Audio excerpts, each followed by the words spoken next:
first skull I made out of license plates was exhibited at a Dia de los Muertos show, which is a Day of the Dead show, at an awesome gallery in Tucson called Tohono Chul. They're, like I said, a great space, and they have a beautiful botanical garden. If you ever get a chance to go to Tucson and visit Tohono Chul, you should. I was showing my brother some pictures of that skull, and he really liked it and wanted to buy it. But fortunately for me and unfortunately for him, it sold during that show. So I decided to make him another one.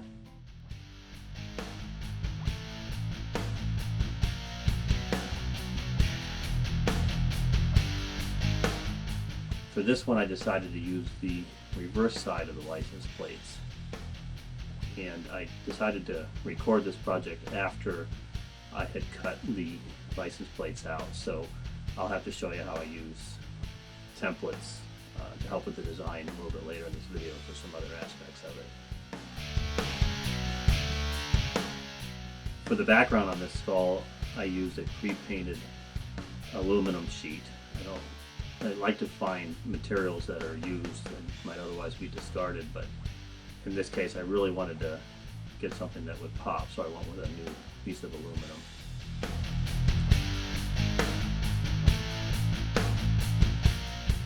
I use the screws to, get it nice and tight to the substrate, but it also kind of helps with the look of the piece.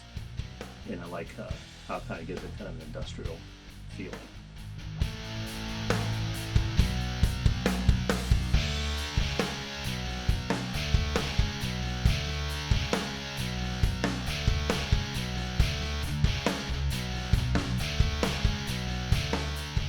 Unfortunately, when I started screwing this piece in, I didn't lay it out quite right, and the chin is a little large, so I had to trim it back. It doesn't have as strong a chin as I would have liked, but I think it'll work out in the end.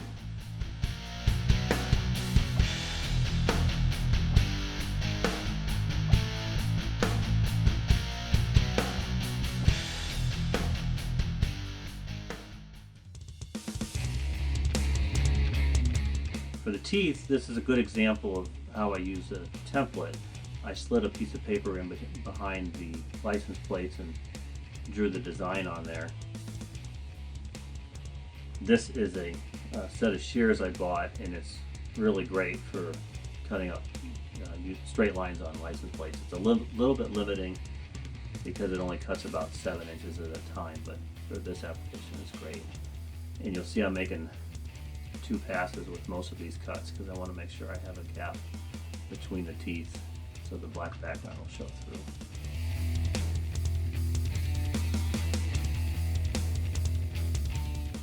And of course I have to use tin snips for the curved cuts, and I've had these tin snips for like 15 or 20 years, but they work great still, so why change?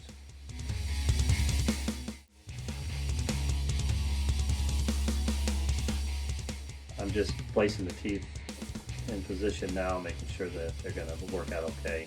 You don't see it on camera, but I go back and do a little bit of trimming here and there. And at first I try to just drill them in, but because the teeth only get 1 screw each, they want to spin, and I don't want to cut my fingers, and I really don't want to scratch up the background, so I'm trying gluing every piece in place with some really strong adhesive, and I let it set up overnight. Now when I go back to try to drill it after it's set up, it didn't work. The glue is totally releasing, so I end up fighting with it. Each one takes a little longer than I had hoped, but I use a carpenter's pencil to help hold it in place. I end up squaring a lot, so it's a good thing there's not a live audio. I asked my brother how he wanted me to customize this one for him, since I had to make one from scratch. I thought he might say, use all California plates since he lives in California, but he said, some flames would be cool. And I thought, okay, well then I'll figure out how to do some flames. And I picked New Mexico plates because of the bright yellow and red. I just think they'll make for some really good flames. And this is another example of how I use a template. I drew out some flames on a larger piece of paper and cut them out, and then I transfer that image to the license plates. I tape the plates together just to help hold them in place so they don't shift around on me. I'm not going for perfection or perfect symmetry. I'm just trying to do something that's going to look good. The material's really too rough to try to get perfection anyway. Even if I wanted to get it, I wouldn't.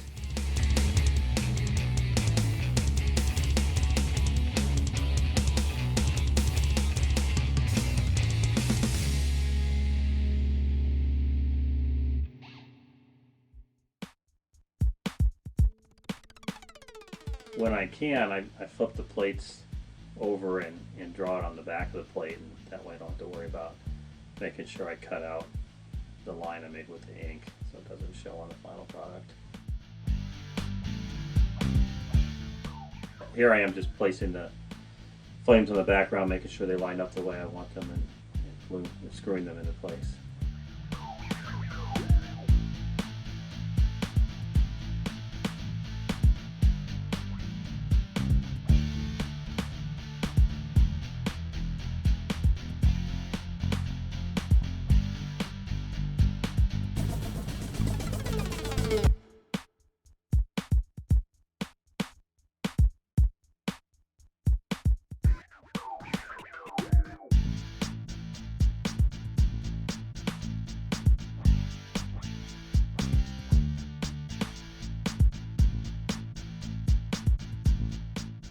So here's a shot of the final product.